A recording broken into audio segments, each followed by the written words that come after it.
कांग्रेस ने जो इस प्रदेश में वातावरण खड़ा किया था, उसने क्राइम का वातावरण बनाया, करप्शन का वातावरण बनाया और कास्टिस्ट पॉलिटिक्स का वातावरण बनाया। मैं इसको कहता हूं 3C के साथ हमारी लड़ाई है, और इन 3C ने अगर पैदा किया, वो भी चौथी C थी, वो C थी कांग्रेस। वो कांग्रेस थी। कांग्रेस ने भ्रष्टाचार की गंगा बहाई। यहां क्या क्या घोटाले नहीं हुए, न केवल प्रदेश में बल्कि केंद्र में भी। केंद्र की भी इनकी जो सरकारें थी वो भी जिस प्रकार से चलती थी, यानी ऐसा कहा जाए कि एक परिवार उस समय से लगातार चीजों को अपने इधर उधर घुमा रहा है। वो अपने हाथ से बाहर चीजों को जाने ही नहीं देता। कभी भी मान लो कोई अवसर आ जाए, कोई आदमी सिर ऊंचा करके और उनकी पार्टी में थोड़ा दाएं बाएं हट करके कुछ हक अपना प्राप्त करने लग जाए, तो कैसे कैसे खेल खेलते हैं। मैं आपको 1969 की एक बात बताता हूं, छोटी नहीं, देश की बड़ी घटना में से। तो कांग्रेस शासन करती थी, लगातार कर रही थी, और कांग्रेस हमेशा अपने किसी ना किसी व्यक्ति को राष्ट्रपति उपराष्ट्रपति के चुनाव में खड़ा करके बनवाती थी।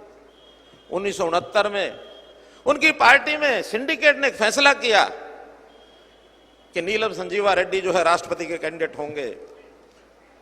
श्रीमती इंदिरा गांधी को पसंद नहीं आया, और उन्होंने इस प्रकार के खेल खेले कि इंडिपेंडेंट वीवी गिरी को खड़ा कर दिया, पार्टी के सारे सिस्टम तोड़ करके अपने ऑफिशियल कैंडिडेट को हरा करके और वीवी गिरी को जिता दिया। पार्टी के दो फाड़ कर दिए, एक कांग्रेस ओ बन गई, एक इंदिरा गांधी की कांग्रेस आई बन गई। इस प्रकार के खेल वो केंद्र में भी खेलते रहे हैं।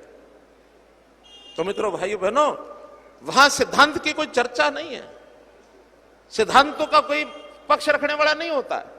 उनके सामने देश नहीं है, जनता नहीं है, केवल अपना घर सामने होता है। भारतीय जनता पार्टी शुरू से आज तक सिद्धांतों पर काम करती है, और वहां सिर्फ निजी स्वार्थ से काम होते हैं। निजी स्वार्थ वाली पार्टी पनप नहीं सकती। आज पूरे देश से, मोदी जी ने ठीक कहा था, कांग्रेस मुक्त भारत। अब कांग्रेस मुक्त भारत लगभग हो गया है। एक सरकार इनकी राजस्थान में बची है, एक छत्तीसगढ़ में बची है। राजस्थान में भी सरकार हिंडकोले खा रही है, चोले खा रही है। पता नहीं बचेगी कि नहीं बचेगी। अगर इनको कुछ बचाना ही है तो पहले राजस्थान की सरकार को बता लें, फिर ये जो सपने देख रहे हैं, ये सपने इनको बाद में देखने चाहिए।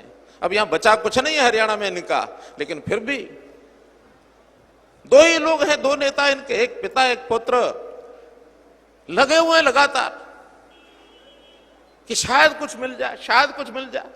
इनकी पार्टी के नेता इनको साथ ही नहीं दे रहे हैं। पार्टी में बिखरे हुए चल रहे हैं। ना कुमारी शैलजा इनके पास आ रही है, ना सुरजेवाला इनका सहयोग कर रहे हैं, ना किरण चौधरी यहां आ रही है। कोई नेता तो नहीं आ रहा है। क्यों? क्योंकि सिर्फ दो आदमियों की पार्टी रह गई है, और दो आदमी जब पार्टी के नाते से आगे बढ़ने लगे, अपने कैंडिडेट को जब छाड़ने के लिए निकले, इस इलाके में इनको कैंडिडेट नहीं मिला कोई। जिसके ऊपर हाथ रखते थे वही नीचे से खिसक जाता था, नहीं मुझे चुनाव नहीं लड़ना है, मुझे चुनाव नहीं लड़ना है। आखिर करके एक फ्यूज्ड बल्ब को जैसे लाया जाता है इंपोर्ट करके, इस प्रकार से ले आए हैं।